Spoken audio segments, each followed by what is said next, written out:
Welcome, everyone, to episode 94 of the Let's Discuss Gaming podcast. I am your host, Triple J.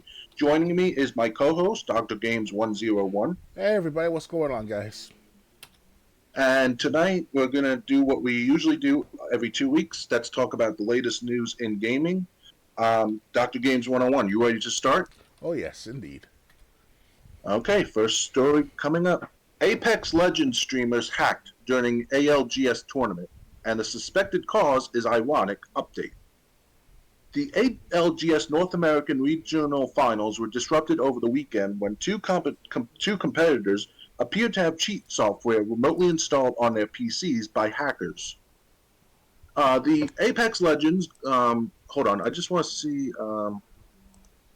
Okay, I'll just read the update as it. I'll just read the update as it where it appears. The Apex Legends Global Series regional finals have been delayed for North America after two players were hacked mid-game over the weekend, and ironically, it seems the Apex's anti-cheat software may be to blame. Update: Epic Games, which owns Easy Anti-Cheat, has issued a statement saying the situation was unrelated to any kind of EAC exploit. We have investigated recent reports of a potential RCE issue in Apex Legends, which we have confirmed to be unrelated to Easy Anti-Cheat, it said in a statement. We are confident there is no RCE vulnerability within EAC being exploited. Dog Zero's Jen Burton, real name Loyan Osaksa, was hit first when he mysteriously gained the ability to see enemy players through walls in the middle of a match. Later, TSM's Imperial How, Philip Dosen, suddenly found himself unintentionally aimbotting. I'm cheating, Dosen exclaimed in shock when he realized what was happening. I'm effing cheating, I have aimbot.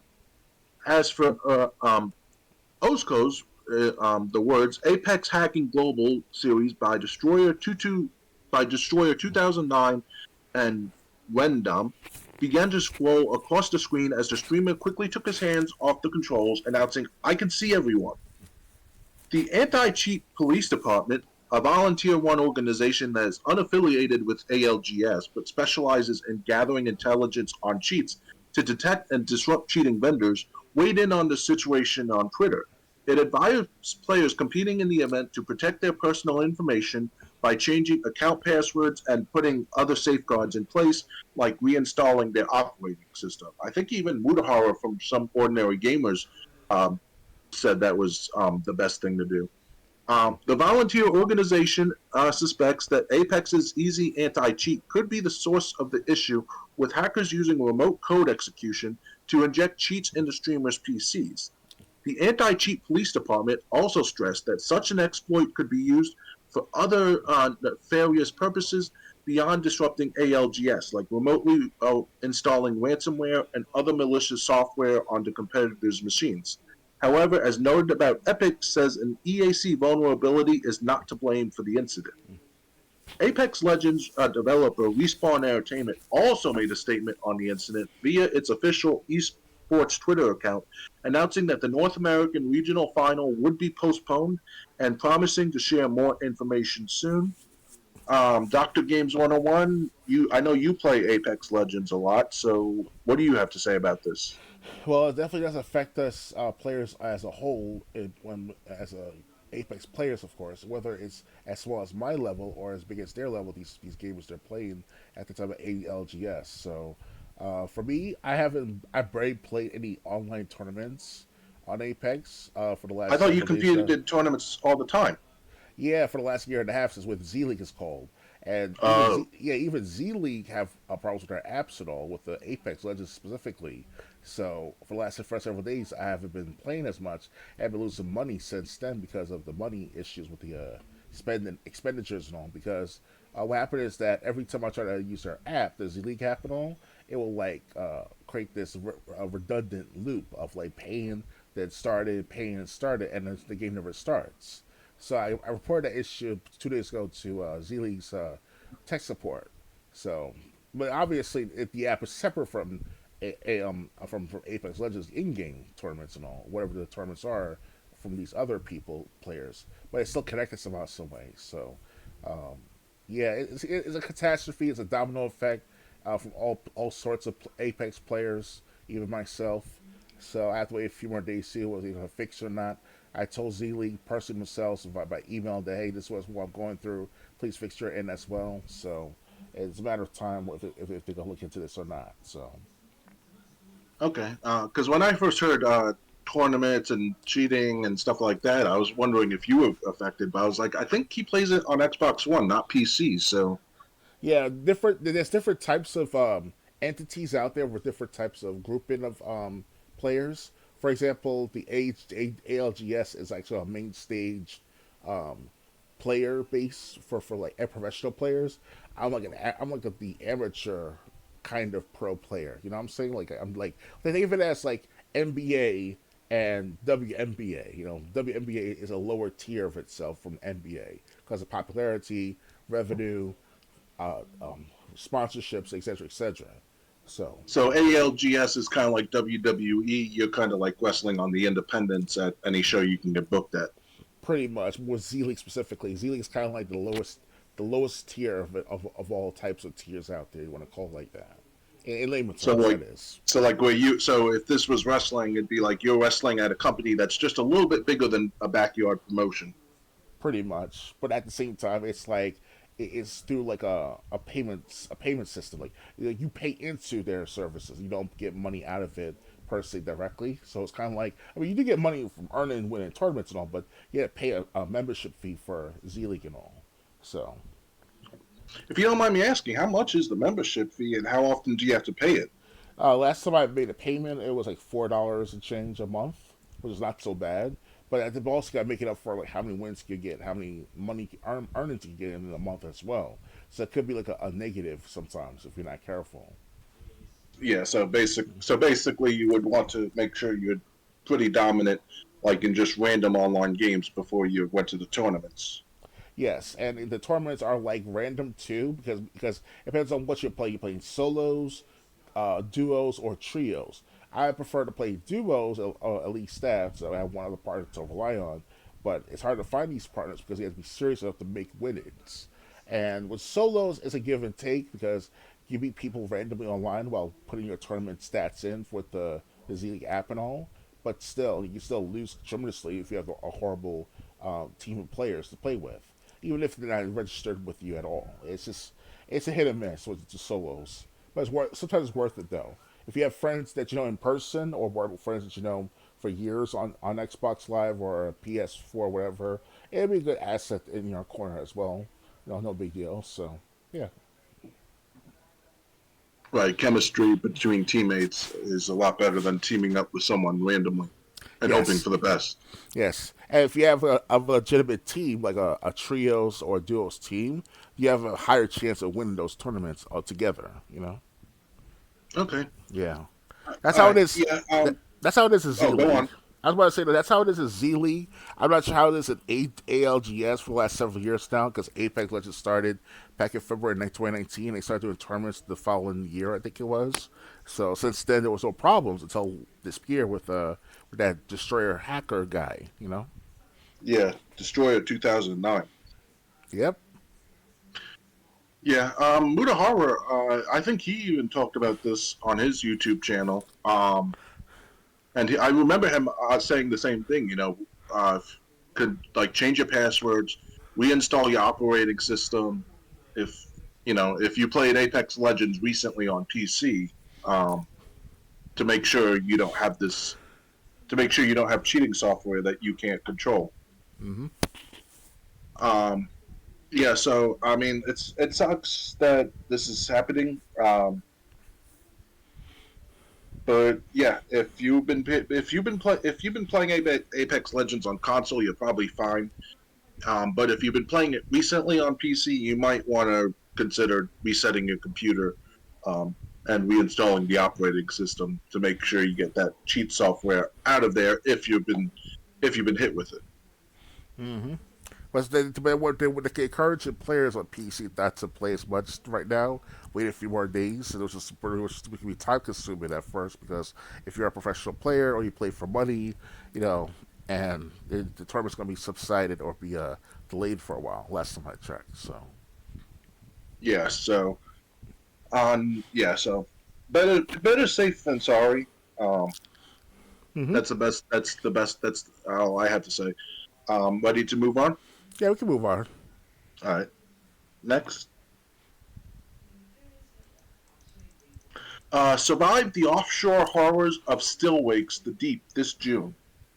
Still Wakes the Deep, the atmospheric horror game from the makers of Amnesia, A Machine for Pigs, and Everybody's Gone to the Rapture, has a new trailer and a June release date. First revealed last June at the Xbox Game Showcase, it centers on an oil rig worker fighting to survive a supernatural threat.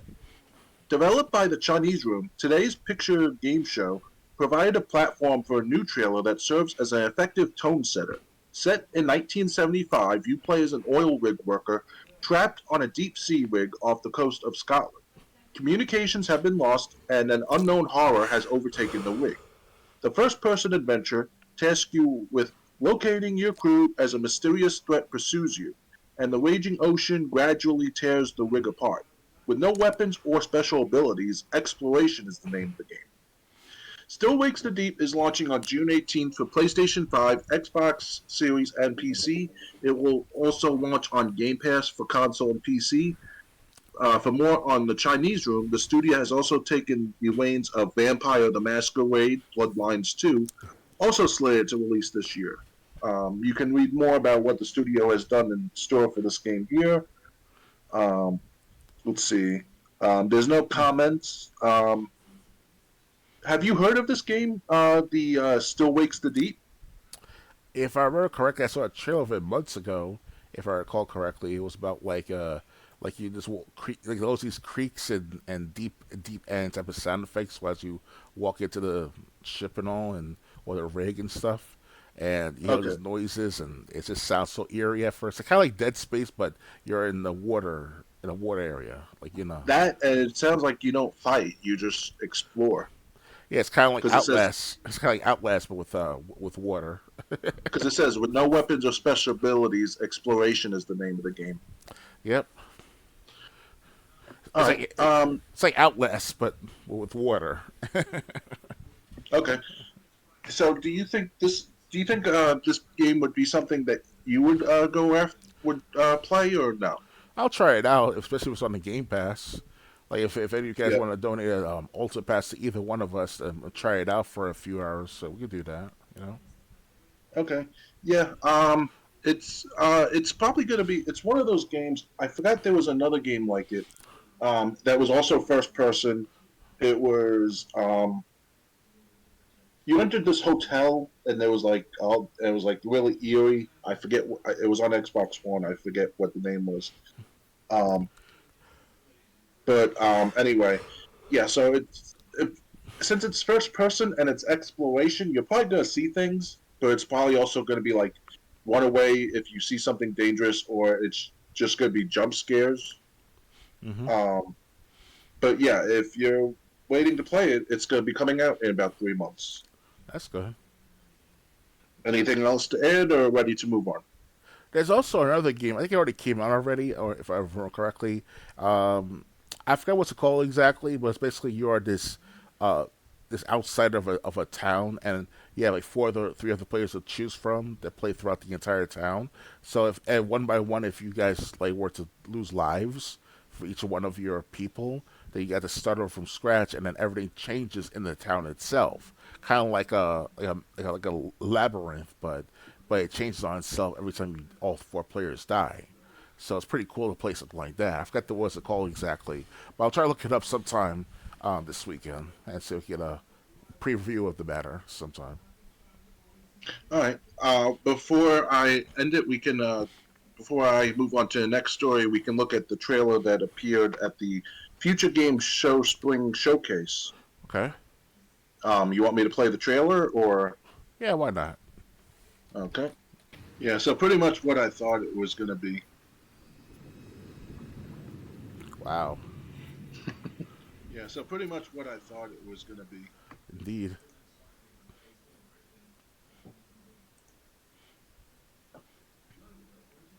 Yeah, that's pretty good. Yeah. But from what we saw in the gameplay, it's looked That's exactly what I expected. It's going to be first person. You might see your hands like if you're running around, but if you're looking for like action, it's probably that this game might not be for you. Yeah, it's a good break from first person shooting games sometimes to go for these abstract type of games. You know. Yeah, it's a nice distraction. It's a nice distraction. Um, once in a while. Oh yeah.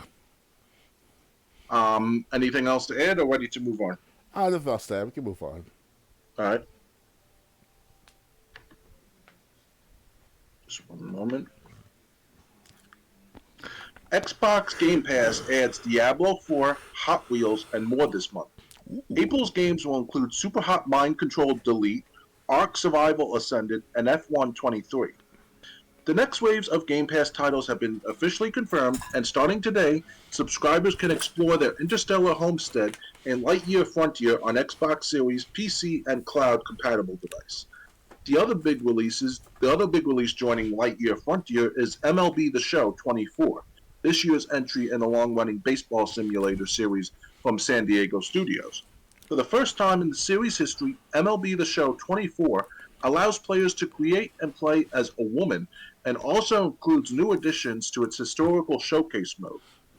On March 20th, horror fans can experience the Choose Your Own Demise of the Quarry, a blood-drenched homage to slasher flicks from the 80s starring 9 teenage counselors who are in for a really bad final night of summer camp. Anyone looking to fight back against monsters can check out Evil West on March 21st, a fun vampire slaying title in which you can punch the supernatural into giblets with your overpowered arsenal. Terra Invicta will be available on PC on the Xbox Preview program through Game Pass, giving fans of tactical games an early look at a grand sci-fi experience from the creators of Long War. Easily, the biggest release of the month is Diablo 4, is Blizzard's action RPG will be available from March 28th on console and PC. In case you missed it when it launched last year, Diablo 4 is a dark return to the grim roots of the franchise, and players can hop right into the new content from Season of the Construct when it arrives. Two more games will be available that same day as the month closes out with fun racing Hot Wheels Unleashed 2, Turbocharged, and Narrative Adventure Open Roads. In April, Ark Survival Ascended arrives on PC, Xbox Series, and cloud-compatible device. Rebuilt inside of Unreal Engine 5, players will have to survive and thrive in a hostile frontier if they want to stand at the top of the food chain. Lastly, April 2nd brings two more games to the party in the form of F123, last year's official Formula One video game, and Superhot Mind Control Delete, a massive expansion to the beloved first-person shooter with even more action and guns. There's more. A few games, I'm not going to get into that now because um, I think we have that in a separate article. It says, not bad, looking forward to Evil West for sure. That came from Rabid Giant Senior. Are you looking forward to any of these games? I heard you say Evil West coming to the Game Pass, right? Yep. Wow, that's fucking crazy. I've always wanted to play that game after all these years because it came out back in 2022. Evil West around the fall season, and I never had the money for it. And at the time, I could have used the Game Pass as well, but it was on the Game Pass, and now it's until it's on the Game Pass. So, yeah, let's try it out. I like to try out that game, Evil West. Also, Diablo 4, even though I hear bad things about it, saying out the microtransactions and all, I can understand Yeah. that, but I'm sure the gameplay is not so bad because Diablo. Because I did play Diablo 2 back when I was like maybe back in 2012, 2013, 2012, year or two before I went to the hospital for a year. So a lot has happened since then, of course. So because Diablo used to was the shit. You know, it was one of the best games to play of its decade, and if not the 2000s at least. And now it's like the microtransactions and all, and that the guy say was an April Fool's joke, and the developer say like, "Oh, don't you have all phones for the Diablo experience?" You know, it's Wasn't that for Diablo Mobile? yeah, something like that. It was ridiculous. Because I remember that when that happened and the guy tried to play it off like, don't you guys have phones? That's when they were making. Everyone wanted Diablo 4 at the time, if I'm not mistaken, but everyone was getting this mobile version of Diablo that nobody wanted. and it includes lots of microtransactions of that game as well too, coming to the mobile. They just don't learn their lesson. Yeah, but I hope. The phone game had microtransactions, and now they're going overboard microtransactions in this one. Yeah, it's the big shtick now, the microtransactions, because people got used to it, and I can't blame them sometimes, so especially the younger gamers who just born into this trend. Because we remember back 20 years ago, there was no such thing as microtransactions in games per se. You know? Yeah, yeah.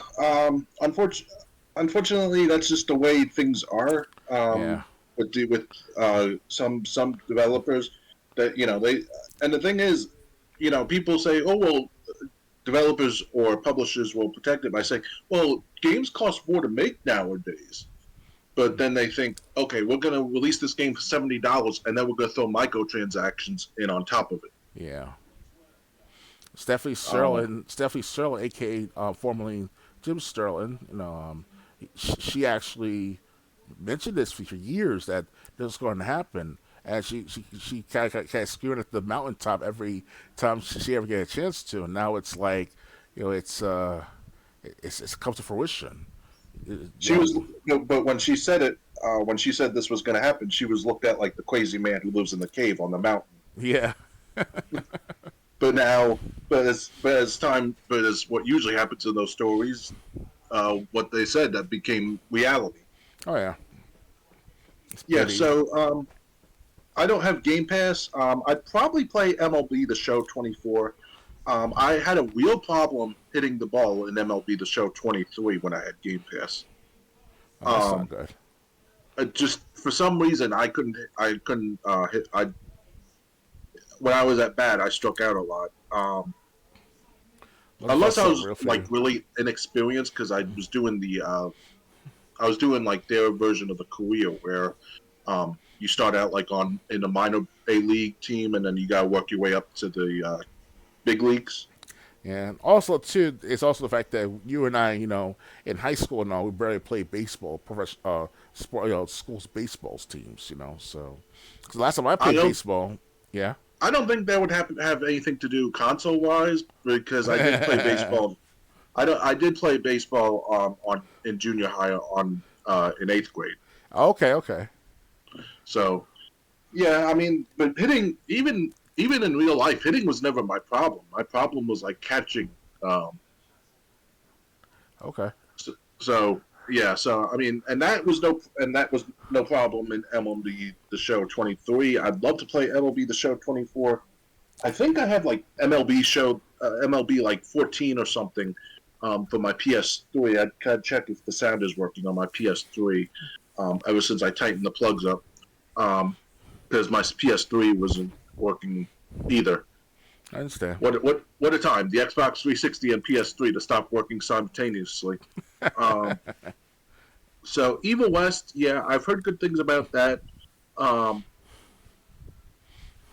yeah, and Super Hot wasn't that I wasn't played that it. the game that was where like your enemies moved when you moved, but if like you Yes, stayed, yes, you're I right. I thought it was okay. I thought it was Red Hot or something. No, super Um, hot. yeah, I used to have that game. Um, I played it with a control. It was pretty fun. Corey Graves from WWE even played it on Xavier Woods' YouTube gaming channel, and Xavier Woods had the VR headset. Nice. So like Corey Graves put it on, like there was a camera on Corey Graves, and there was a camera or like a screen showing what he saw in the game, and like it was cool. So, like seeing Corey Graves throw a punch, catch a gun in the air, point it at an enemy, and shoot it. Um, so it Nice. was, it was a game. I always meant to get back to it, even though I don't have a VR headset. Still didn't mind playing it with the controller. Okay. Um, Never did. I don't even know if even if I have it, I probably can't play it since I don't have a Game Pass Core or Ultimate subscription anymore. Um, but yeah, so I do remember that game. Wow, that game came out like in the beginning of the Xbox One life cycle, if I'm not mistaken. Yeah, back as far as back in 2017, 2018 at most. Yeah, I think it was like right after, or maybe even right. I think no, I think it was 20. yeah, 2018. Because I remember playing it here when I had first moved here, and I moved here at the end of 2017. Okay. So yeah, so these are the games coming to Game Pass. Anything else to add, or ready to move on? I just want to say too that when it comes to the super hot game, it was very confusing at first with the story itself. It's just like you to come in, come into your room and shoot yourself. It was kind of weird what they were doing in that story mode, but it was all right to play for a few hours. Very good while, and then they came out with another version of itself sometime 2 years ago, and it was on sale for like 30-40 bucks. So if ever on sale again, I'll definitely get the newer version, super hot. Okay, hold on. We do have some action in my chat room. Uh, what goes? Oh, that's just promotion. So that's okay. So one guy was talking about promotion. Hey, we can increase your channels and viewers and da da da da. Mm-hmm. So not gonna pay any attention to that. Ready to move on? Yeah, we can move on. All right. Next, Game Pass removes these three games very soon. Say goodbye. Along with all the games coming to Game Pass in March, a few more titles are getting booted from the library. Microsoft has announced the second wave removals from Game Pass this month, and there are three titles saying goodbye to the subscription catalog. Headed out the door on March 31st are Hot Wheels Unleashed, Infinite Guitars, and MLB The Show 23. Two of these games make sense with the games that we know are coming in. For fans of the professional baseball series, there is some good news as MLB The Show 24, the newest entry, comes to Game Pass March 19th. Additionally, Hot Wheels Unleashed 2 is coming on March 28th, so fans of that series can play the newest game too. If you want to keep playing any or all these games, subscribers can buy them outright at a 20% discount, which is a silver lining. Progress and achievements stay with your account too. This is the second set of removals from Game Pass in March, following the removal of Shredders, Ni no Kuni, Wrath of the White Witch, and Hard Space Shipbreaker. In terms of additions for the second half of March, beyond MLB The Show 24, okay, I already talked about that, so I'm not going to read those games again. There are comments, so let's see. Liquid Daylight goes, I was thinking about resuming my career in MLB The Show 23. This will be yet another night of crying myself to sleep. So, yeah, I got to say, with Hot Wheels, the newest Hot Wheels and the newest MLB The Show coming to Game Pass, I can see why they're getting rid of the older ones. Are you going to miss Hot Wheels Unleashed, Infinite Guitars, or MLB The Show 23? Neither of these games you just mentioned are not that into. I'm willing to play the MLB game, see how it is altogether, but it's still not my top priority of games to play from when I get my Game Passes back in order. So, if ever. Yeah, I got to be honest. I don't plan on getting my Game Pass back anytime soon, um, because if I have any disposable income, like when I get my job back or get a new job, I'm going to be sticking like what I did this Christmas with retro. Oh yeah. Getting PS2 games, PS1 games, Xbox original games. So I mean, it's not that I'm not saying I'll never get like another Xbox One game. I'm just saying it's not going to be like that's what I'm going to be going after first. Oh yeah. Yeah. So none of these games really mean anything to me. So I really don't have anything to add. You ready to move on? Yeah, we can move on. Okay. Next, new PS5 software update adds new hardware features. In today's daily fix, a new software update for the PS5 is available now. This adds a few features that were previously in beta, namely improved mic audio from the DualSense and the ability to adjust the brightness of the PS5's power indicator. Neat. In other PlayStation news, March's PlayStation Plus games have been revealed, and this month's offerings, I think we're going to talk about that later in its own article. Let me double check just to be sure. If I thought we had, yeah, we got PlayStation Plus games coming up later, so we'll talk about that when that happens. Um, so da da da da da da. Jeff Feely Summer Game Fest 2024 has officially been revealed with the event going live June 7th at 2 p.m. Pacific. Don't forget IGN's own event, IGN Live, is also coming up in June with dates to be announced. Um, so there's a couple comments. iHeartWick 68 goes Mystic Pillars Remastered isn't even out yet. It's just been announced. And Lucifer Lucifer and Low goes, what about the PSVR 2 and Sense controllers update? So, what do you think about this PS5 software, new hardware features? Basically, you can um, you can adjust the brightness of the PS5's power indicator on the system, and they Hmm. improve mic audio from the DualSense controller. Interesting. Sounds more Isaac than ever. This PS5 add-on. Okay. Unfortunately, I never really had a PlayStation system since PS2, and now I have a copy. I have a copy of PS3, but that's through other means. Then so, and I have only a few games for that system. So with PS5 and all, it'd be nice to play the Final Fantasy Integrate, Final Fantasy Integrate remake, which includes more features and also an add-on of the Yuffie campaign. Because Yuffie was introduced later in the game on disc one of Final Fantasy VII of its original gameplay. So it's interesting to see this play something like that through this system, a PS5. So yeah, Okay. What I know you had Metal Gear Solid 4 Guns of the Patriots on PS3. What else you said? But you said you have a few other games. What other games do you have for PS3? Just out of curiosity. I have the God of War collection that was donated to me the other year or two by the same person that gave me the PS3. Is it a I, God of War trilogy or just two games? it's two games. I think it involves like doesn't involve the first God of War game from Okay. PS2, but it involves like the other two or three on the PS3. So Okay.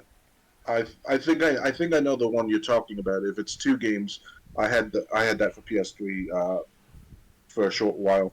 Um, what else? Anything else or that's all I have to say for the matter about this PS5 system. okay? All right. Yeah. I mean, the DualSense. I didn't know microphones on the controller itself were a thing, but um, and I guess the brightness of the indicate power indicator. I'm sorry, I really don't have anything to say about this. Sounds very high Um, tech for its time. ready to move on? Yeah, ready. All right. Next, Paper Mario: The Thousand Year Door release date set for May. The beloved GameCube RPG Paper Mario: The Thousand Year Door finally has a release date for Switch. Announced during September 2023's Nintendo Direct, Paper Mario: The Thousand Year Door is regarded by many as the pinnacle of Mario's RPG um, outings, and since today is Mario Day, this was written on March 10th. Nintendo took the opportunity to let fans know when they'd be able to play the remaster on Nintendo's hybrid console. We still don't have many details for this version, but we do know that Paper Mario: The Thousand Year Door features improved graphics. It joins a collection of titles starring Mario and his friends over the last several months, including Super Mario Bros. Wonder, Princess Peach Showtime, and the upcoming HD. Paper Mario: The Thousand Year Door arrives exclusively on Nintendo Switch on May 23rd. Late review: the latest Paper Mario game, The Origami King, head here. I didn't know they were still making games in the Paper Mario series. There are some comments. OG Original Gamer goes, on the list. I still have a voucher that I need to spend. Was going to pick up Mario vs. Donkey Kong, but this one sounds like the better choice. When is it coming out again? Damn, I know that's only 2 months away in May, but that still sounds like a long time for me to wait. Disco Bob goes, wow, finally after like 4 years, there is a game coming out on the Switch I will actually buy and play. And Alias Gaius goes, get ready to pay full price for 20 plus. Jason King says, can't wait. Do you have any experience with the Mario RPG games? Unfortunately, no. Last RPG Mario game I played was on the Super Hello? Nintendo. So Mic check 1 2. Hello, hello. All right. Well, Doctor Games 101 does have some technical difficulties. I do have a little experience with the Super Mario RPG series, so I'll talk about my experience on the Wii U from the Wii U Back Virtual hear me? Console, the Super Hello, Nintendo. hello. There was, I think, Paper Mario for the Nintendo. I think that's where the Paper Mario series started. Um, Mic check 1 2. Can you hear me now? although, yeah, now we can hear you. Yeah, I guess it was some sort of disconnect for a few seconds. Sorry about that, guys. Okay, well, I was just saying, I was just going over the basically Mario RPG history. It started with Super Mario Legend of the Seven Stars on Super Nintendo for the Wii U Virtual. Well, on Super Nintendo, that was later put on the Wii U Virtual Console. Um, Paper Mario, the original, was on N64. That's where the Paper Mario series started.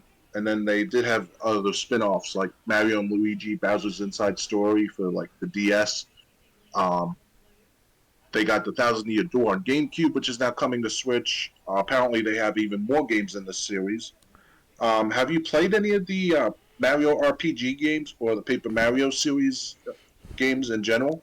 I played a few minutes ago when I was a kid, playing Mario RPG on the Super Nintendo. Mm-hmm. Unfortunately, that's about it. That's the only time I really played that particular game. Other than that, I did hear about Paper Mario for years. They got that game, Super Mario Galaxy and all. But I felt like I was too young, not too young, too old for those games, in my perspective. I also couldn't afford them either over time too, because of at the Yeah, because time. when we were in when N64 came out, we were just about to enter junior high school.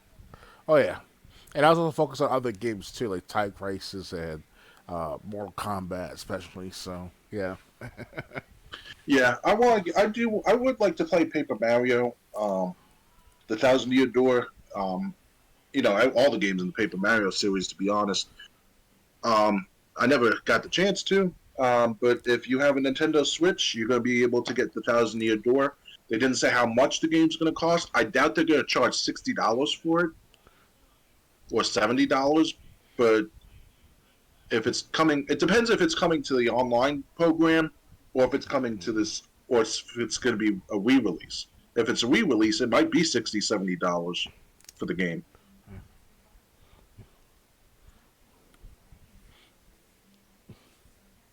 You still there? yeah, I'm here.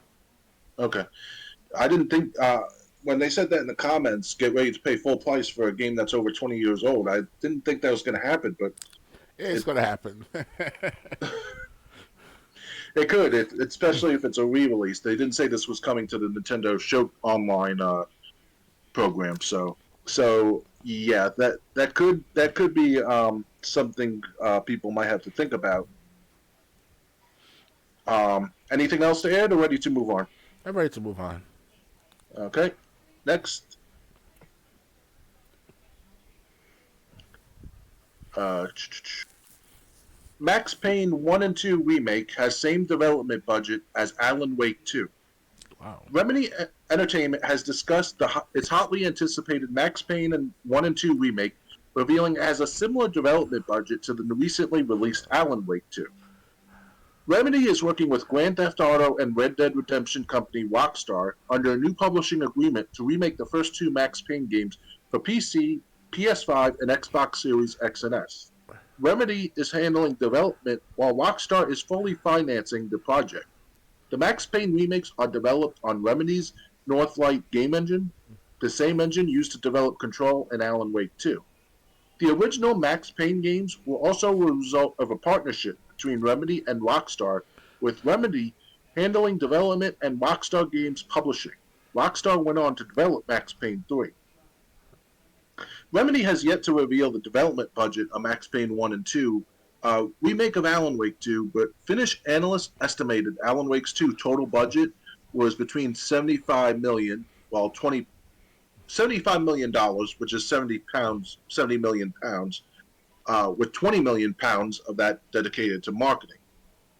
Really, that's 20 million pounds went into marketing. Okay, Wow. yeah, get those 20 million pounds back.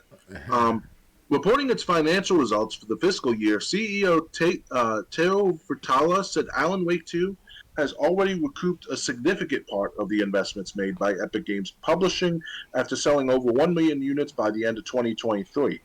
Alan Wake 2, which went on sale on October 27th as a digital-only release across PC and the Epic Game via the Epic Games Store, PlayStation 5, and Xbox Series X and S, is the fastest-selling Remedy game. As Control proved, a great quality game can have excellent long-tail sales, and we expect this to be the case with Alan Wake 2 as well, Vitala added. As for Max Payne 1 and 2 Remake, Vitala said its development team made considerable progress throughout the year. Max Payne 1 and 2 Remake is going to be a major new game with great potential enabled by a similar development budget as Alan Wake 2, Vitala said. Max Payne 1 and 2 Remake, alongside Control 2 and Condor, a four-player co-op spin-off of Control, will advance to the next stages of development, including during the first half of 2024. None of the games have a release date. With the refined multi-project model in place, increased focus on Remedy core strengths, and the dedication of almost 400 Remedians, we are thrilled with a great lineup of upcoming game launches, Vitala concluded. One game that's proven troublesome is Codename Vanguard, renamed Codename Kestrel after a reboot. The requirements for a successful new free-to-play game have clearly increased during the past years, Vitala explained. Despite the promising progress during the first half of the year, we decided with Tencent that the potential was not there. Kestrel returned to a concept stage. As a result, Remedy wrote off Vanguard's development costs, negatively impacting the profitability of the studio by £7.2 million, which is $7.8 million. We have two established owned franchises, Control and Alan Wake, which are linked through the Remedy Connected universe, Vitala said. Growing and expanding these franchises will be a key part of our future. In addition, we work with a partner franchise, Max Payne, that was originally created by Remedy. So, just want to get some comments on this. Just stopping by 23 said Max Payne 3 was still to this day one of the best games I think I ever played. I Killed You Again said 3 wasn't even the best Max Payne game. Lex429 goes, was that the one where he was in Brazil? Yeah. JV,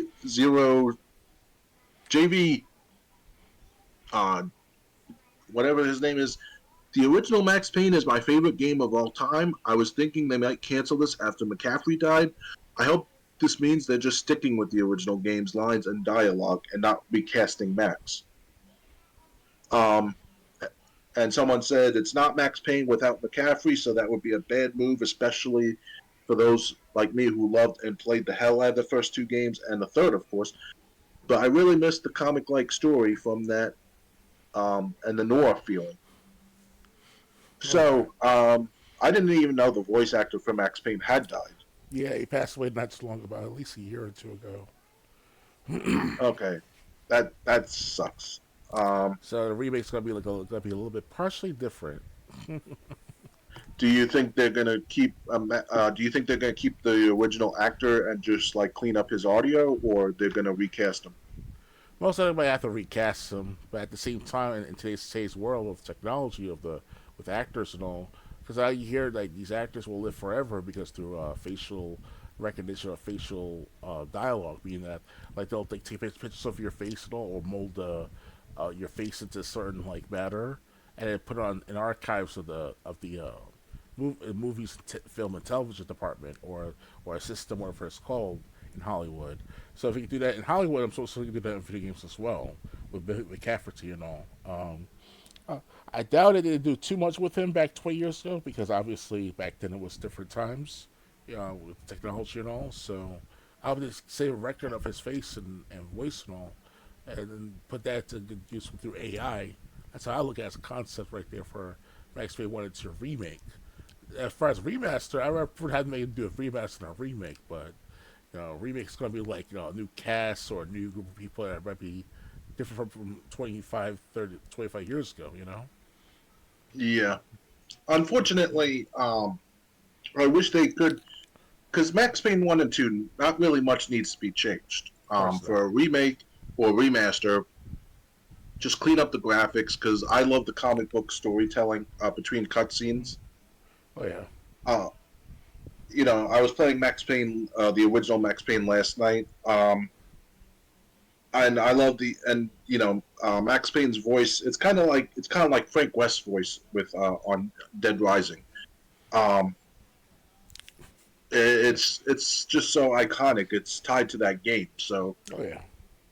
if they do change it, it's gonna be a big blow.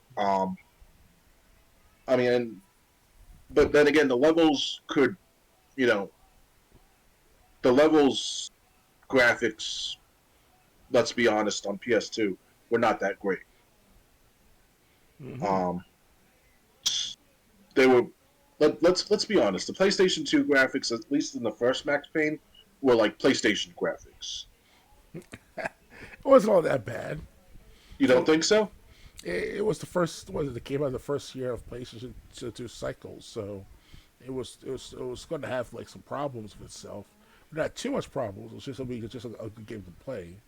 Max Payne 2, now that game needs to be reorganized into better graphics because it looks very Yeah. cartoony with him. It looks like Max Payne had a rod up his ass while running and shit. It was kind of weird, you know. He's just running and he's just like he's just run, he got something up his ass, you know.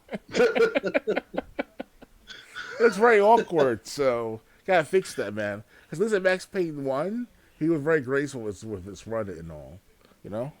Okay. I played Max Payne 2 not too long ago. I didn't notice that, so. Yeah, Um, that's been a problem for decades. I was like, God damn, that looks unrealistic. It's very intense while running and walking, you know. right. Okay, so Max Payne. Yeah, I didn't notice Max Payne walking like that. Max Payne 2. Um, so the remake is coming out. We don't know when. They are obviously putting a lot of money behind it, like they did with Alan Wake 2. Although 20 million pounds in marketing, really? That's how much they spent? It was a big deal Um, back 20 years ago for Max Payne games to come out like that. yeah, but I was saying they spent Alan. They said they spent Alan Wake 2 20 million pounds in marketing. It's like I don't remember seeing that much promotion for it. It was put on TV, like on certain TV stations. Oh, okay. I doubt it though, because obviously most people that watch TVs now, like, they were over 40, 45 years of age. People still watch Yeah, TV to watch the ABC, NBC, CBS, Wheel of Fortune, Jeopardy. Like I haven't watched those shows in decades. Feels like it. But at least 10 years in my perspective. yeah. I don't watch too much TV either. Most me is mostly YouTube or some other website. Yeah, Um, so we died out eventually.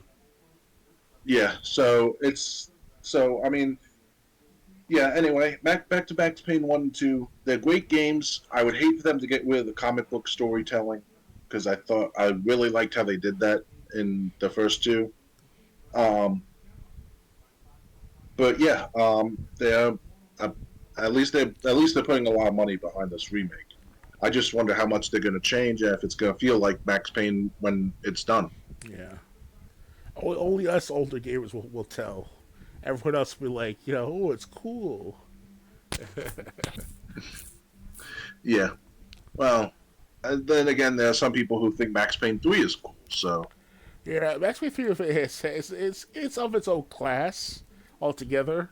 Unfortunately, it doesn't have nothing to do with the first two in some most cases, but it's alright to play and see what's like with Max Payne but struggles. they did have flashbacks when Max lived back in New Jersey in Max Payne 3. Oh yeah, That was about it. that's it. So like Yeah. so it was like a couple of levels in Max Payne 3 had to do with the past. The rest he was like a bodyguard in Brazil or something. Hmm. Yeah, so ready to move on or We can move on. all right. Next, Respawn hit by 23 layoffs amid EA's ongoing cuts, with Apex Legends among the games impacted. Around 2 dozen Respawn employees impacted by continued EA cuts. Um, Around 2 dozen Respawn employees have been laid off, part of a series of ongoing cuts at EA that will ultimately see around 5% of the company's workers lose their jobs. Reports of the layoffs began circulating on social media on Thursday, with Apex Legends' social team among the areas impacted. IGN understands that these layoffs are part of the reductions announced in February that will impact around 670 workers. The layoffs are expected to be completed by the end of the month. EA's reasoning for the layoffs was that it was pivoting away from future licensed IP to its own franchises, making the Apex Legends layoff somewhat surprising. Nevertheless, IGN understands that EA plans to continue investing in the development of Apex Legends going forward, with the source with knowledge of EA's plans insisting that it's still a huge priority for the future. In addition to the Respawn layoffs, EA has canceled a previously announced Star Wars first person shooter that is believed to be centered around a Mandalorian character, though work on the next Jedi game, Black Panther and Iron Man, is continuing. EA also shuttered Ridgeline Games, which was co-founded by Marcus Lato, to work on Battlefield single-player campaign. EA has been aggressively restructuring since 2023, including splitting the business into EA Sports and EA Entertainment. EA's cuts are part of a broader series of layoffs across the games industry that have seen thousands of workers lose their jobs at Riot, Epic, and other companies. We highlighted some of the human cost of these layoffs in our own reporting, including how they've disproportionately impacted disabled workers. So just want to get some comments. Big Bud 45 goes, EA had a 3.8% increase in profits from the prior year, net profit. Okay. Dinosaur goes, anything to create just a tiny bit more value for the shareholder. They puts in bold, anything. Titan, seriously, my heart goes out to them. I got laid off in December. It took me 67 days to get a new job. I had to change careers to IT. I got lucky by getting a job in K-12. Corporations really suck and continuously prove they only care about maximizing profits by any means necessary.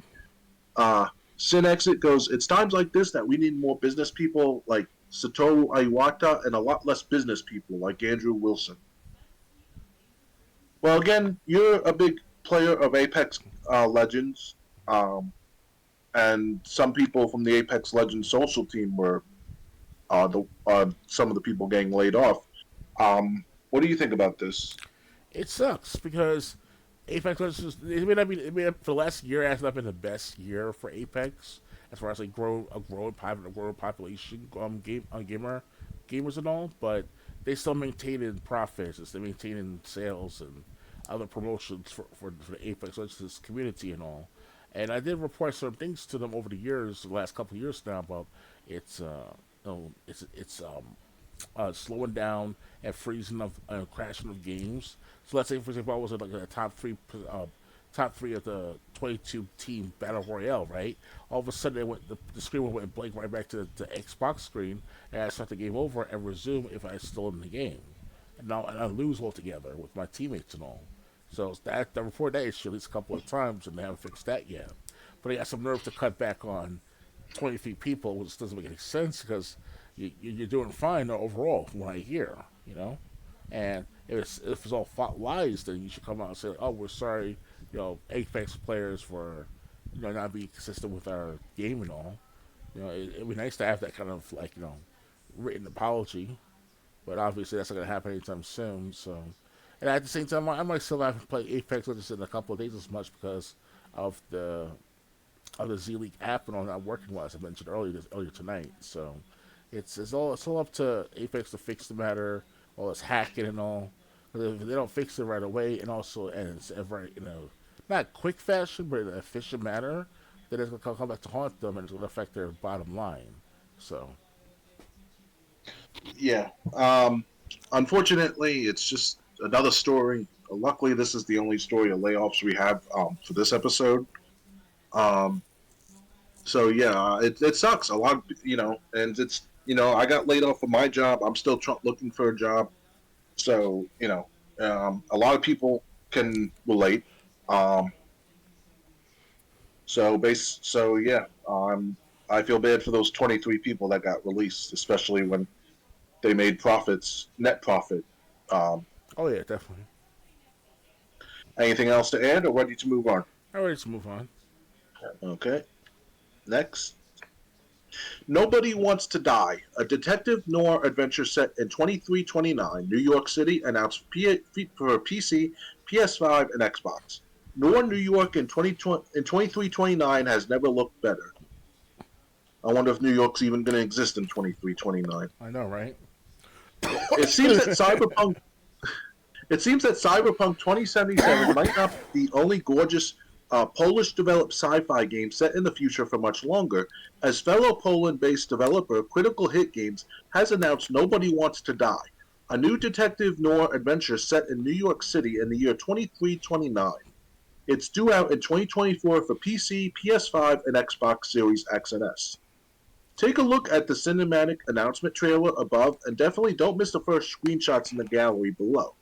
Nobody Wants to Die is powered by Unreal Engine 5, and it looks visually stunning so far. As in Nobody Wants to Die, you play Mortality Department Detective James James Carr as he puts his life on the line pursuing a serial killer targeting the who's who of NYC in the early 24th century. It's all complicated by the fact that, as Critical Hit explains, technology has advanced to offer humans eternal life, allowing consciousness to be stored in memory banks or transferred from one body to another. That is, if you can afford the subscription. You'll be aided in your dangerous quest by young police liaison Sarah Kai, uncovering a ton of dark secrets about New York's most powerful people in the process. Stay tuned to IGN for much more on Nobody Wants to Die as development progresses. Um, I think there's comments. Yeah. Uh, Galvanizing Coffee goes, dang, that looks awesome. Of course, trailers can be deceiving, but if the final game is half as good as this looks, I'll definitely check it out. Um, Sam J75 goes, this sounds like a game we really need. Looks sort of cyberpunky, noir, detective mystery, and also a bit of Bioshock. I just hope it's more of the first three and less of the Bioshock influence. It's been done to death. But until we see gameplay, my hype will remain under wraps.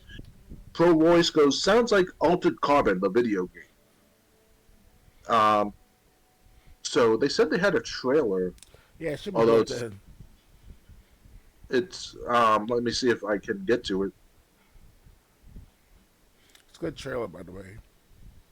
Well, they don't have it here. They just have an advertisement instead. That sucks. I just saw it the other hour or so. Um, oh wait, I think this is it. Do you want me to play? Do you want me to? Yeah, I can play it. Yeah, Do play you it want if me you to play want. the? Yeah. Okay, okay. Here it goes. Do you want me to? And making large full screen. Um, Going back to the beginning. Hit play. Very eerie. Okay, I see the cyberpunk similarities. I see. Luckily, it's more of like a Bioshock one or two similarities, not Bioshock Infinite. Yeah. Um, Nothing against Infinite, but I think I'd prefer a game to follow the earlier Bioshock games if you were going to do that in general. Um, Indeed. Kind of looks, with the exception of the flying cars, kind of looks like the disarray New York's already in. Um, Mm-hmm. so they have a head start. More Uh, cameras than ever. oh That's going on in my city right now. They added more cameras in Manhattan, especially. wow.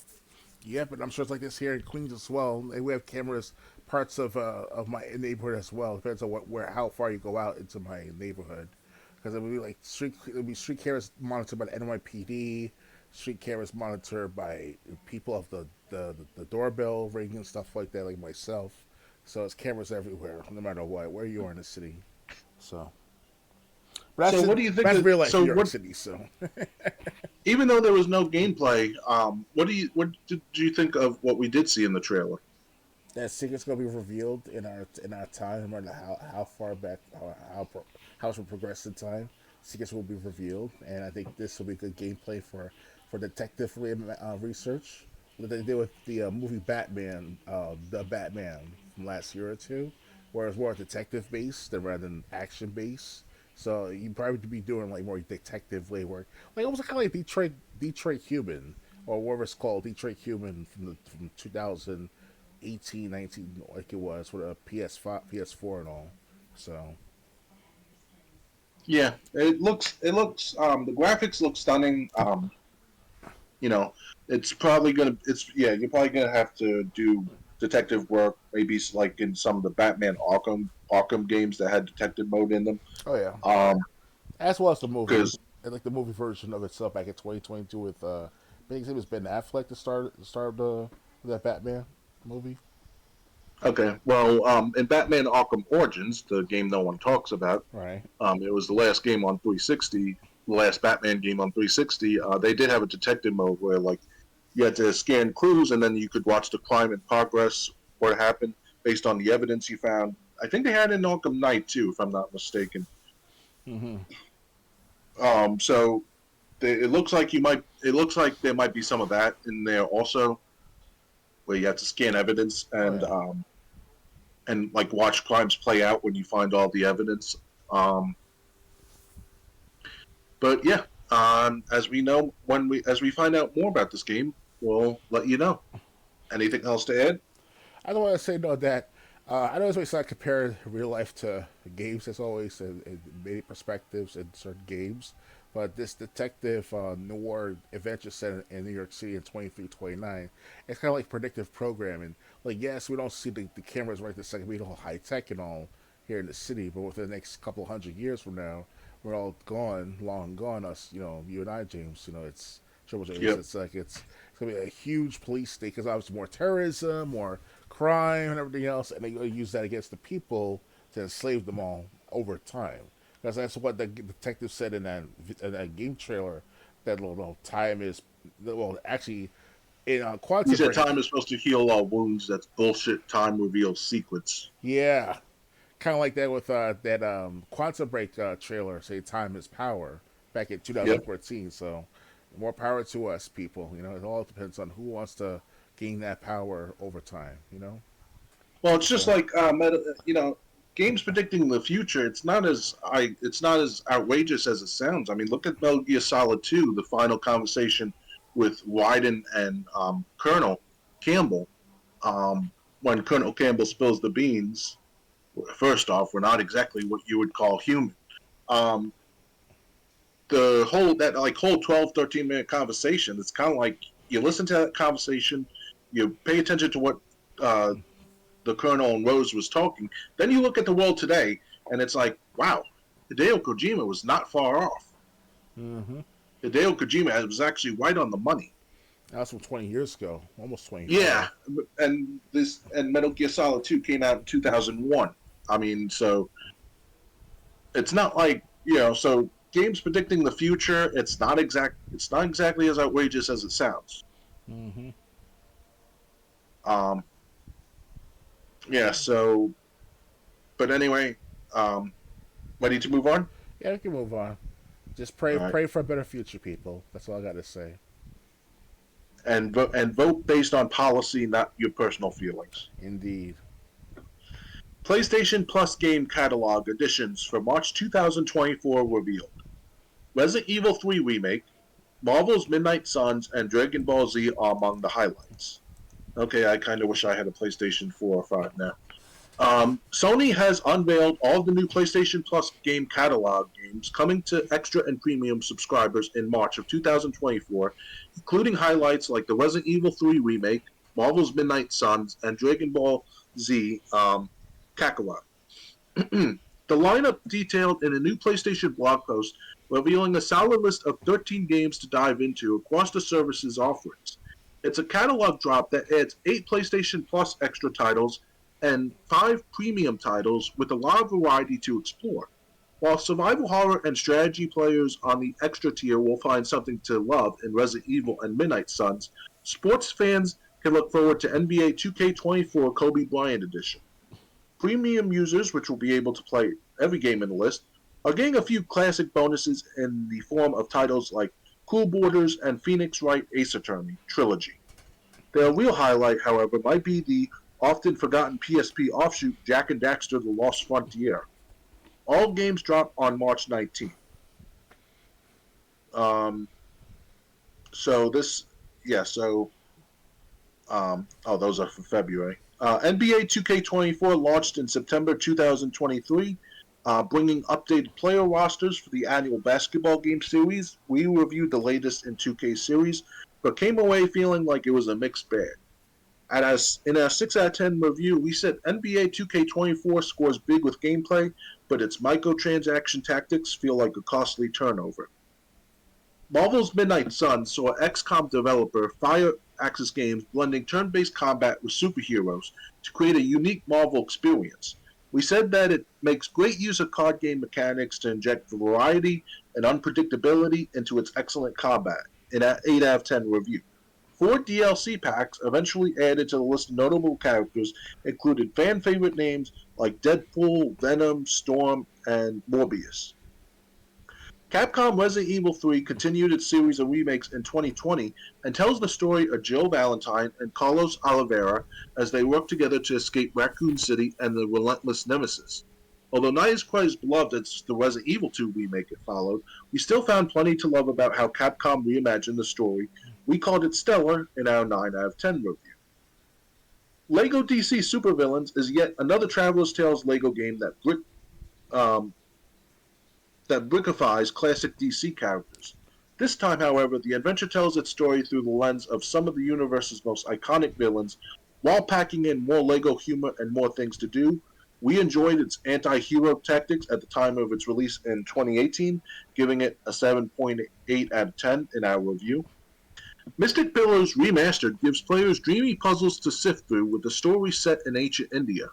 Based on the classic board game Mancala, players take control of a traveler who resolve droughts and bring water back to the kingdom of Zampai. With hand-drawn 4K visuals and improved UI and user interface and art, this remastered version of the adventure makes everything look and feel that much crisper. Blood Bowl 3 is developer Cyanide's latest take on wacky Warhammer football. Released in February last year, this third entry brings the gameplay fans love to modern devices following an 8-year wait after the launch of Blood Bowl 2. Unfortunately, we didn't love our time with the game, giving it a 5 out of 10 in our review, saying Blood Bowl 3 is a sloppy, muddy, buggy rehash of a better game. Super Neptunia RPG is Artisan Studios and Idea Factory's 2019 anime adventure RPG. Its narrative follows Neptune, a girl with amnesia who works together with her friends to save the world, the 2D world that she's trapped in.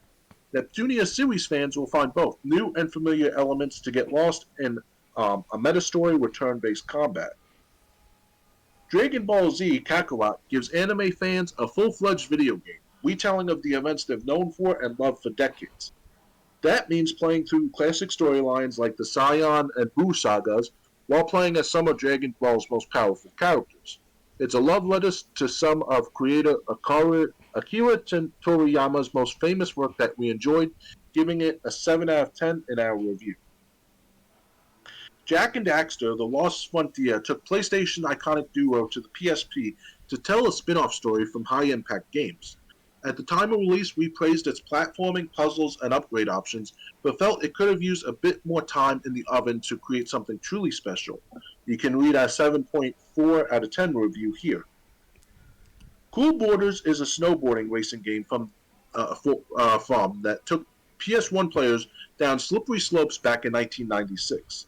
Now this new version of the game comes with up-rendering, a rewind feature, quick saves, and custom video filters.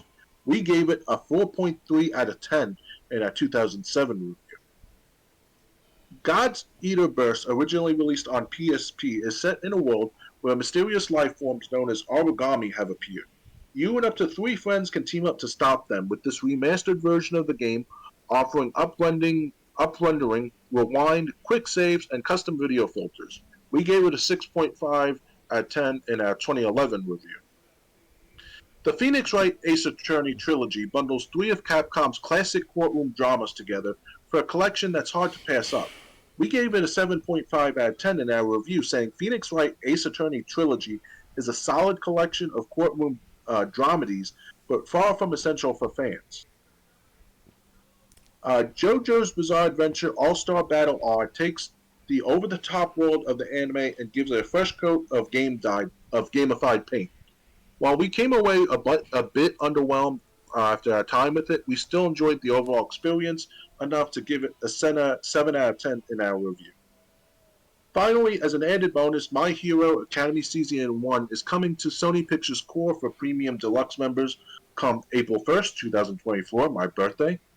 Select series from Crunchyroll are also coming to additional regions starting today. You can see the list of added areas here: Mexico, Spain, Belgium, Luxembourg, Germany, Austria, Switzerland, Italy, and France. Okay, let me see if there's any comments. Uh, Zicaro goes, great month. I honestly love RE3 Remake and think it's more fun to play than RE2. I do think RE2 was scarier, but I think the big highlight of RE2 was actually the start of the game. Nothing else in the game feels as perfectly designed as the starting RPD station area. Um, Sonic 429X goes, the only gripes I had with Resident Evil 3 was the lack of ammo, a constant problem in the series, and they cut out the clock tower sequence. I enjoyed it quite a bit otherwise. Yeah, I did hear that Resident Evil 3 remake did cut out some locations that was in the original game. Okay. Bogey J goes, there's something super punchy about the combat in Resident Evil 3. I agree with this. I think the bones of that carried over to Resident Evil 4 as well. So, yeah, so I mean, honestly, I've been interested in the Resident Evil 3 remake. I don't know if the ammo situation is really a problem because, like, once I figured out how to use the reloading tool, Mm-hmm. you just combine it with gunpowder, and it would make it would make ammo. Of You know, course. it was easy as combining two items together in your inventory as long as you had that reloading tool. Oh yeah. Um, I still remember, like, gunpowder A was handgun bullets, gunpowder B was shotgun shells. A and B is Um, a grenade launcher. yeah, like I think like A B, or like A B, A C, and B C were like all like different flame rounds or acid rounds, and I know if you combine three C's together, which you got by combining A and B, that was Magnum rounds. Mm. So don't get me wrong, Resident Evil 3, even the original, it was very stingy on ammo, at least on the harder difficulty, um, unless you knew what you were doing with the reloading tool. With the reloading tool, ammo was not stingy at all because you found lots of gunpowder if you were searching. Definitely. Um, with that being said, I would love to check out the remake. That's why I'm kind of jealous I don't have PlayStation 5, 4 or 5 or PlayStation Plus. Um, are there any games in here that you would like to check out, Resident Evil 3 or otherwise? Uh, for March 2024, right? Yeah. If I remember correctly, you mentioned one of those games talking about one was Resident Evil. Yes, I like to try Resident Evil 3. There's also another one. I forgot the other one. So it was a well-mentioned game. I'm sorry. Can you read me the list of games, if possible? They didn't give a list, so I'm just gonna have to go through the paragraphs again. Uh, let me let me get back up to the top first. Uh, let's see. Let's see. NBA 2K24, Marvel's Midnight Suns, Resident Evil 3 Next Gen, Mm-hmm. Lego DC Supervillains, Mystic Pillars Remastered, Blood Bowl 3, Okay. Super Neptunia RPG, Mm-hmm. Dragon Ball Z Kakarot, Goku's Next Journey, Jack and Daxter: The Lost Frontier. Yeah, those two games, Cool. Kakarot and Jack and Dexter. Okay. I'll read the rest if you want. Yeah, go ahead. All right. Cool Borders. Oh, Cool Board, especially Cool Boards 4. Um, yeah. Um, God's Eater Burst. The Phoenix Wright Ace Attorney trilogy. Mm-hmm. JoJo's Bizarre Adventure All Star Battle R. And My Hero Academia Season 1. Mm. which I think is a TV show or a movie. Yeah, My Hero Academia is called alternatively. All right. So, which one did you say was besides Resident Evil 3 was the one you were interested in? Uh, JoJo's Bizarre Adventure, but I had a fighting game copy of the fighting game of JoJo's Bizarre Adventure, if I remember correctly. I'm not sure it's the exact game that you mentioned, but it's similar to that approach. So, Okay. hmm other than that, that's all I can really think of right now. Okay. Yeah. So, like I said, I might actually send a message to the YouTuber Let's Play I watch asking her if she'll play Resident Evil 3 because she's played the Resident Evil 2 remake, she's played Resident Evil 4 remake, she's played 7 and 8 all the way through, including the DLC. So I might ask. I know she has a PlayStation 5, so I might ask her if she'll play PlayStation, if she'll play Resident Evil 3. Okay. Also, add it to the list. Um, yeah, so I mean, if you're interested in any of these games, they're coming to PlayStation. So depending on what tiers you have, if you have a lower tier, you might be locked out. Some of these games, um, Jack and Daxter, that's actually a good one. Um, so that I would also be interested in playing. Um, Let's do a Cool Borders, remaster. huh? Yeah, let's do a remaster of Jack and Dexter, put it into a trilogy. Yeah. Cool Borders, maybe. I don't. I don't think Cool Borders was as good as it as was one of the prizes being released this month. Um, but yeah, if you're interested in any of these games and you got PlayStation Plus, Hmm um, these games are either already there or coming. hmm Ready to move on? Yeah, we can move on. All right. I think we only got 3 stories left. Let me Hmm double check. At least Star. five. No, 3 stories left. I'm surprised. Okay.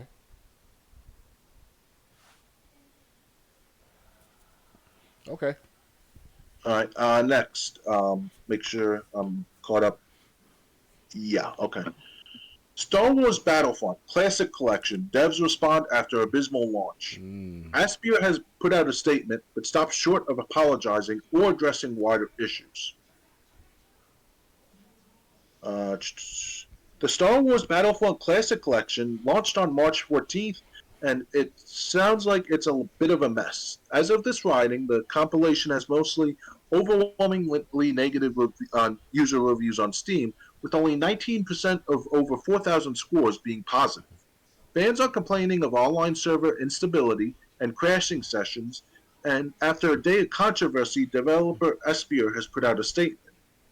The Aspyr team has posted on the studio's support site claiming that it experienced critical errors in its network when the Classic Collection launched, and that the team has been working to fix these problems so players can actually play matches without being disconnected. The full statement reads as follows. Want to make sure I don't read it twice. Okay. Mm-hmm. This is the statement from Aspyr. We'd like to thank the Battlefront community for their overwhelming support and feedback for the Star Wars Battlefront Classic Collection release. At launch, we experienced critical errors with our network infrastructure. This result was incredibly high ping, matchmaking errors, crashes, and servers not appearing in the browser. Since launch, we've been working to address these issues and increase network stability, and will continue our efforts until our network infrastructure is stabilized to prevent further outages. Please continue to report bugs or errors or unexpected behaviors in our support team via our request form. You can make sure this crap was working before you release the game. Online game often experience server issues at launch and improve over time, but sometimes those server issues are inconsistent across the player base. Our writer covering the Star Wars Battlefront collection didn't experience server issues, but others clearly did. But server issues are not the only problem players are having with these remastered games. According to reviews and social media posts, there's lag, lost audio, and sluggish performance plaguing matches. Aspyr's statement notably glosses over all of these problems in favor of prioritizing the most public issue of people not being able to play the game they bought. Aspyr has worked on other Star Wars projects over the years, and this is the latest example of the studio fumbling the bid. The team's Knights of the Old Republic 2 remaster was the subject of a lawsuit after it failed to put out promised DLC. The team was taken off the Knights of the Old Republic remake, which was given to one of publisher Saber Interactive's internal studios. Um, Saber Interactive and some of its studios were sold by its owner and video game industry gaping Mall Embracer Group on March 14th, though it still maintains ownership of Aspyr. Um, I don't think there's any comments. I'm just going to double check to make sure. Mm-hmm. Dr. Games 101. Did you hear about what a mess the Star Wars Battlefront Classic Collection was? Yes, it's a mess indeed. What I gathered over the last few days, thanks to a fellow friends, online friends and all, gaming friends, that the uh, the console version, the PC versions are lacking certain scenes from its Battlefront 1 and 2 games that were part of the package, as well as in the console games itself too, the console versions too, last time I checked. Um, it's also the fact that they only had about only server capacity up to like a few dozen gamers. That's about it. They were Yeah. expecting a launch of like having at least 20,000 people playing, but it was only like at most 100 people available to play online of these games between the three platforms of PC, Xbox, and PlayStation. So they fucked up the launch severely to the point where people stopped playing altogether, and the ones that stopped playing altogether would not come back to the game because ask for a refund. That's about it. So it sucks. Yeah. Um, what I heard, this was the PC, strictly for the PC port. Um, they had 3 servers. Each server could handle 64 players. That's doing math. That's 192 players total that they could service being online at once. Um, Obviously, with people playing, if they bought Battlefront Classic, it was for the reason of playing multiplayer. Um, Oh yeah. that's the reason they. That's the reason most people bought this game, if not all people, Hmm. because you could buy the classic games if you really cared about the campaign that much. Um, so people wanted to play this game online with other people, and it's not just the PC that's experiencing these issues. True, some people are experiencing connection issues while some people are not. But RGT85, he did a video on this, and he says it's not just Star Wars Battlefront Classic Collection, like WWE 2K24, which came out not too long ago. He tried playing an online match for 45 minutes and completed one match. Every other match he got dropped out of due to problems with their servers. Is it really hard to get these servers make sure they're working before the game launches, or is it something that they can't test while until the game's launched? When it comes to games like Battlefront 1 and 2, that's supposed to be a remastered version of itself, it shouldn't be too hard for these developers to do so.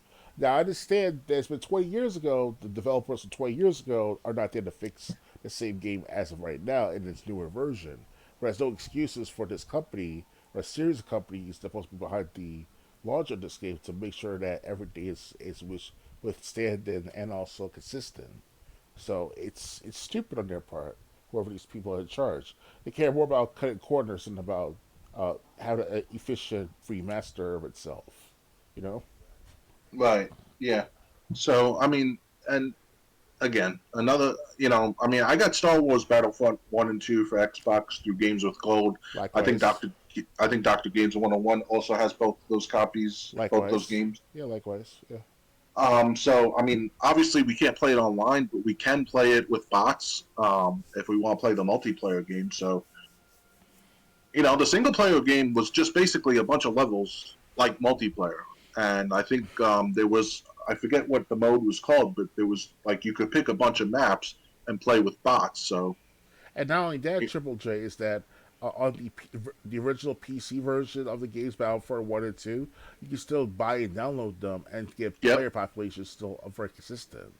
So it's And if you buy Battlefront 1 and 2, at least from last time I checked, it's like half the price of what this Classics collection is going for.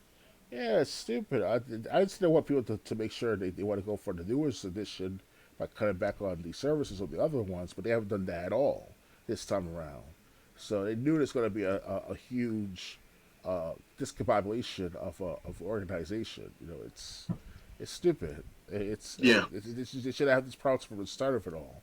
But it's all about like saving money, cutting corners. You know, not about having a decent copy of it be consistent to the public of the gamers. You know, so Right. So yeah, if you didn't get this game, I would wait or just seek out the originals. Um, because like I said, with they're pretending all the other issues don't exist. They're saying this Aspia is focusing just on connection issues. You might be better off playing the game with bots, mm-hmm. on the original Xbox version. Oh yeah. Um, Anything else to add, or ready to move on? I'm ready to move on. Okay. Next. Surprise! Red Dead Redemption 2 patch doesn't add the update everyone really wants. Wild.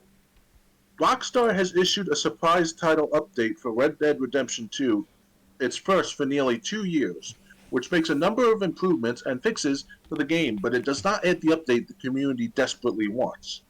Red Dead Redemption 2 title update 1.32, out now for the game across PC, PS4, and Xbox One, includes improvements for FSR, now updated to FSR 2.2, support for HDR10, and a fix for an infamous Red Dead Online glitch that caused the game to freeze when entering stables. However, the title update does not add 60 frames per second to Red Dead Redemption 2 on consoles, perhaps the most wanted update in all of video games.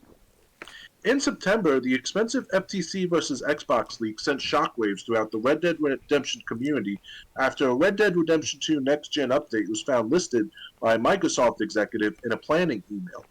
In an email chain between Microsoft executives dated May of 2022 is a list of third-party games earmarked as potential day-and-date Game Pass titles.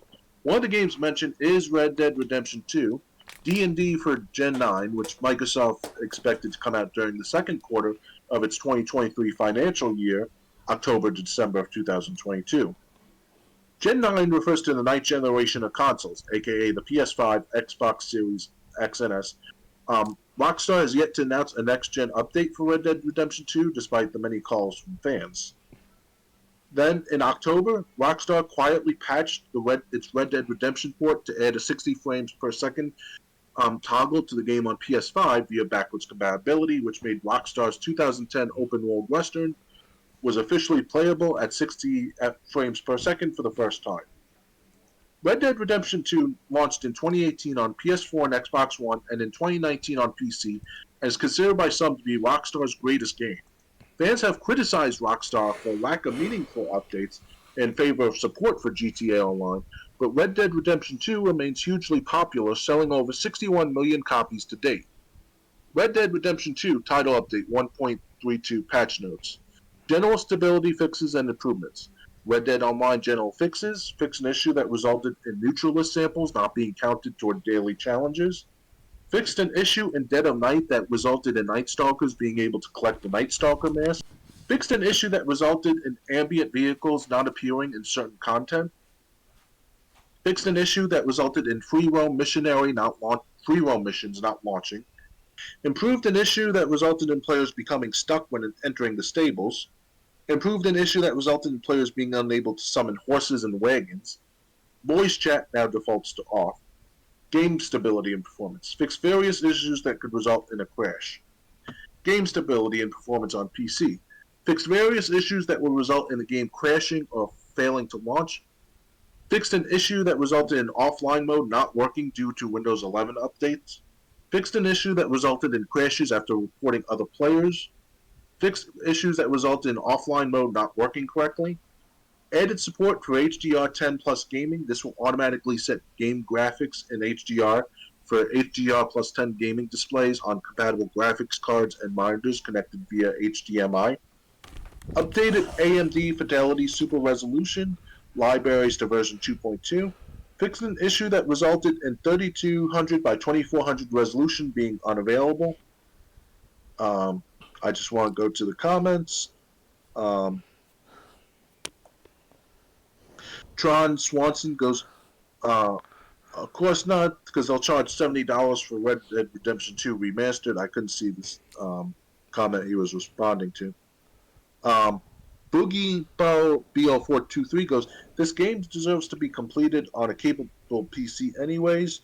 Gen X79 goes, I still believe that Red Dead Redemption 2 Online is one of the most wasted opportunities. He says most wanted opportunities ever. I think he made wasted. I had some fun with it, but yes, just not enough to do, and some stuff that is there is so hard to find and figure out how to access. I'm glad it's surviving, but I can't get my friends to commit um, any serious time to it anymore. At one point, we had not played it in a year, and all jumped back in to see the same exact stuff we had done a year ago. We played GTA 5 online for around 5 to 7 years before moving on, and I feel like still seems to be getting new content. Oh well, maybe in 2045, when Red Dead Redemption 3 comes out for PS9 Pro, they will do it right. Always have to say, though, that Red Dead Redemption 2 is one of the most beautiful games to ever grace a TV screen, and the single player story is top notch. And the opening, when the gang is in the snowy wilderness, is the closest a game has come to looking real life for me. So, what do you think about Red Dead Redemption 2? Do you care that it's not 60 frames per second? Well, it comes out to be for 60 frames per second for which system though? The Switch doesn't have that feature. Um, they didn't mention system. They did say that. Hold on. Uh, Because they did. yeah. I'm looking again. If I recall correctly, though, They said it's on PS5, but I guess it's not on Xbox now. Like the 60 frames per second option is not on Xbox. I see, because Switch definitely does not have for Red Dead Redemption 2 at 60 Well, frames. I don't think it came out on Switch. Really, it must have come out like a re-release of sorts or a port of the matter. Not that I know. No, just PC, Xbox, and Sony. They didn't mention Switch in this article. Okay, all right. Well, that's what I hear from not late last year, but like earlier this year, I think it was, where some ordinary gamer mentioned that Red Dead Redemption 2 supposed to have like a limitation on PS4's release as well as Switch's release as well too, when it was turned into a port for those systems. Last time I checked, I don't know why they did that, but they did. That's what I hear as of late, in general terms. But other than that, Red Dead Redemption 2 should be at 60 frames per second for most current gen consoles, especially PCs. So Yeah. For yeah, I played. First off, there's nothing wrong with the story. Red Dead Redemption 2 story, the single player campaign is awesome. I right, played all the way through it. that's good. If you want a game that's going to be like a marathon game, that's one of them. Because that game story takes a long time to get through. Yeah, I think about it takes at least like 50 hours, 60 hours of gameplay. Yeah. So On top of it, I checked out the online mode once the first time I beat the story mode, and it seemed like nothing was there. hmm It's like free roam, and it's like I'm not going to waste my time free roaming, hoping for something to happen. So, I never went back to it afterwards. But I've just heard that it's had problems since then. So, yeah, um, all because of the fact that there was glitches in the game and mishaps with the frame rate and all. yeah, too bad. Too bad they didn't go Red Dead Redemption, the route of the original Red Dead Redemption, and just like online multiplayer, like deathmatch, or um, or Gold Rush, or something like that. I mean, that would probably be better than whatever they're doing in Red Dead Redemption 2 online. hmm Yeah, Red Dead Redemption 2 like cost separate. It's like $20, right? At least on Huh? sale. Yeah, there's a separate entity for Red Dead Redemption 2 for online, right? It costs at least another $20, right? No, no, no. I was able to access online because I purchased the game digitally. Oh, okay. It's just, I mean, obviously you have to pay for your membership whether you're on Xbox, PC, or um, PlayStation. But like I said, the first time I tried it out, and this was right after I beat the campaign, Mm-hmm. there was nothing there. I'm like, what am I going to do in this? I was expecting something. Yeah. So, yeah. Um, Anything else to add, or ready to move on to the final story for tonight? Move on to the final story. It's no problem. Okay. Capcom addresses Dragon's Dogma 2 Steam backlash. We sincerely apologize for any inconvenience after receiving numerous comments from the community. Capcom has responded to disgruntled Dragon's Dogma 2 PC players and addressed the backlash to the game's controversial microtransactions and performance problems that have resulted in a mixed user review rating on Valve's platform. As IGN has reported, Dragon's Dogma 2 is currently embroiled in a vociferous debate about its day one microtransactions, which let players pay real world money for useful items in the $70 single player action role playing game. Dragon's Dogma 2 has also run up against performance problems, even on powerful PCs with frame rate and particular issues. Now, in a message directly addressing Dragon's Dogma 2 players on Steam, Capcom has responded to this backlash, saying, "We would like to update you on the status of the following items about which we have received numerous comments from the community. To all those looking forward to this game, we sincerely apologize for any inconvenience." In its note to PC players, Capcom listed all the items that could be obtained in-game or as paid DLC items. Art of Metamorphosis Editor, Ambivalent Rift Incense, Change Pawn Inclinations, Port Crystal, Warp Location Marker, Wake Stone, Restore the Dead to Life, 500 Rift Crystals, 1500 Rift Crystals, or 2500 Rift Crystals, points to spend beyond the Rift, Makeshift Gull Key, Escape from Gel, Hoppy Snare Smoke Beacons, Happy Lure Item. In doing this, Capcom is making the point that these items could be obtained through normal gameplay, a point some players have already expressed in defending Dragon Dogma's 2 monetization. Meanwhile, Capcom addressed PC performance problems and reiterated a warning about Dragon Dogma 2 putting CPUs under extreme pressure when numerous characters appear at the same time. Capcom said it's investigating and fixing critical problems such as crashes and freezing, starting with the highest priority in patches to be released soon. Interestingly, Capcom said it's looking into adding the option of starting a new game to the Steam version. We are looking at adding a feature to the Steam version of the game that will allow players that are already playing to restart the game, Capcom said. We will announce more details as soon as we can. Capcom then issued the same statement it gave to IGN earlier this week about Dragon Dogma's 2's frame rate. A large amount of CPU usage is allocated to each character and calculating the impact of their physical presence in various areas. In certain situations where numerous characters appear simultaneously, the CPU usage can be very high and may affect the frame rate. We are aware that in such situations, settings that reduce a GPU load may currently have a limited effect. However, we are looking into ways to improve performance in the future. As IGN has reported, this statement convinced some Dragon Dogma 2 players to plan an NPC murder spree in a bid to boost the game's frame rate. If you're getting stuck in Dragon Dogma 2, be sure to check out which vocation to choose.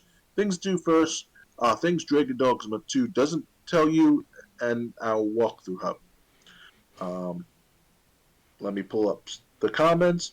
Dinosaur goes, "When I see microtransactions in a single player game and I know the game's design has been compromised in order to make those microtransactions appealing to the user, even if you buy the game and never use those, all you're telling the publisher is that they didn't make them appealing enough to you, so you'll open your wallet and give them even more money. So anyone spending money on these types of games are a fool." And remember, this comes to the heels of games needing to be $70 because budgets are so bloated, it's the only way companies making hundreds of millions of, if not billions, can remain afloat. AAA gaming is so gross these days. Ariel 2203 goes spot on. Look no further than um, the camping kit as proof of that.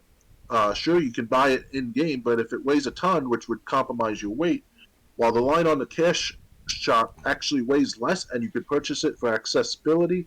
So the reality is they knew what they were doing and intentionally made the in game one inferior to incentivize the paid one. I don't see how anyone can defend that. This game is known to have a lot of inconveniences, but the reality is that when you pair that intentional design with paid things to lessen those problems, it's obvious your intention wasn't to promote a specific type of experience to players. You just wanted to incentivize your extra garbage. Combine that with absolutely abysmal performance and a push to release, well, sad to see, really, because I was looking forward to this. Just another example of a game I'll consider picking up at $20 years later, but maybe never will. And Fat Tuna goes, yeah, that's my fear. The recent Assassin's Creed games felt super artificially grindy to me to steer people towards the microtransactions that provide shortcuts to let you bypass parts of the grind. So, what do you think of this controversy regarding Dragon's Dogma 2? I never played any of the Dragon's Dogma games, especially the very first one. I heard good things about the games, especially the very first one. Actually, the trailer of Dragon's Dogma 2 looked good. Then all of a sudden, when it came out on its respective systems, I heard bad things come with the frame rate and the glitches and all. So it sucks in today's world that AAA games like games like Grand Theft Auto and Mario and any other major title you're thinking of for the past 5 years, there's always problems with the game when it came out, and it requires like a patch or a series of patches or fixtures, and it takes months if not years for them to fix them. So Dragon's Dogma is like it's among the ones that are pretty much an add-on to that matter. It sucks. So hopefully they'll fix it soon. If they come out with a second edition of this gaming, hopefully they'll add it to the physical as well as digital copies of its storefront in the future as well. Yeah, unfortunately, it seems like it's like microtransaction. You got to throw in microtransactions, Yep. which obviously upset people because, like you said, um, the games not too long ago were raised to $70, and now people say, and then developers claim, well, without microtransactions, we can't, we can't make these games. Mm-hmm. Um, if you're making a single player game, it doesn't need microtransactions. Um, if you're making a multiplayer game and you're putting microtransactions in that are pay to win, don't. Oh yeah. Um, but yeah, like I said, people have to speak with their wallets on this one. I spoke with mine um, by going retro, and unfortunately, it just seems that's how. That one comment said, I think I still have it. Um, Let me pull it back up. Uh, yeah, I think Dinosaur said AAA gaming is so gross these days, Mm. and I completely agree. So that's it. And that's all the stories we have for tonight. I hope you enjoyed the podcast. Our next podcast will be, let's see, 2 weeks from now. If my calendar will come up. April 6th, we plan to start at 9 p.m. Eastern. Before we go, Dr. Games 101, do you have any plans for tomorrow, videos wise, or? Not really. I'm still waiting for me to get some money for my capture card for next week on. Not really next week personally, more like the following week. I should get a capture card by the week of April 6th or April 3rd or whatever between those dates. Hopefully I get that in time to make a recording as well as to help with the podcast of yours as well. Other than that, if I ever do something with my old capture card, I'll try to record sometime within a month. I'm not sure because obviously it's a like I said, the problem with the capture card is very sensitive to its connectors, so I can't do much until it's fixed or I get a replacement. So that's all I got to add. Okay. Yeah. I did record me playing Dragon Age 2 from the beginning earlier tonight. I didn't have a chance to upload it, so I'll either upload it later tonight or sometime tomorrow afternoon. I do also plan to do a let's play of Saints Row from the beginning, the original Saints Row, not the reboot, not the trashy reboot that killed Volition Games. Um, Mm-hmm. but Doctor Games 101, I do want your opinion on something. Most of these games I play off Twitch. I play and then upload them to YouTube. Um, should I? The reason I don't play them on Twitch is because unless I know the game is like gets a lot of views at a certain day at a certain hour, I'm gonna just play it on YouTube, play it offline, and then add it to YouTube. Do you think I should play it on Twitch, even if it's not a high traffic game for that hour that I play it? Well, you got a following, so those guys, at least if you people see your videos throughout the stream, it all should be a problem. If not, Well, then Xbox, I can. Xbox One, I can't because I do full screen um, to play the game. But I was thinking, but like a lot of times, I have this website called TwitchStrike.com. You could check almost any game you want, and they tell you what day and week you can see like how many viewers were watching that game, how many channels were broadcasting that game over the last week, and like the ratio of viewers that each channel was getting.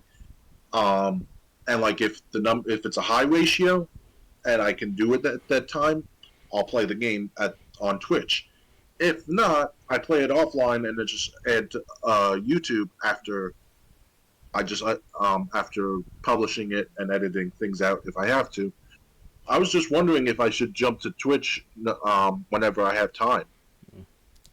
to be honest with you, I don't use Twitch as well as I want to. I use it for for our podcast, and obviously, or my version of my podcast. That's about it. Sometimes I'll do streaming once in a few months, few weeks at least. I have no strong following on Twitch. So if you have no strong following on Twitch, there's no need to I stream. got, I got, I think I got like over six. I got like 66 followers. But they watching your content every day or every time you stream. No, So it's hard. So it's hard to tell. Then might as well just to record then and upload to yeah, YouTube or yeah, use because at least YouTube on stream. YouTube I can see who's watching. Yeah, and by default, And YouTube's like the universal, well, basic of the basic of people of entertainment for most people. Because even though you might not get like a huge following on YouTube right away, people still watch your videos for a few minutes to a few seconds, depending on what kind of content you have. right, Me personally, I have several videos or some of my videos, but it only lasts for about a few seconds to a minute or two, depends on what I'm recording or what I'm doing with with our podcast and all. So, okay, yeah. So, well, like my top five videos on YouTube. I think one had to do with Baldur's Gate 3 when people were getting kicked off the game for nude scenes being in the game, being uploaded to Xbox Network or PlayStation Live. I think yeah, it was just Xbox Network issue. okay, That was that's one of my most popular videos. Then three of the net top five are a Let's Play of Toy Story 3 that I did on 360. okay.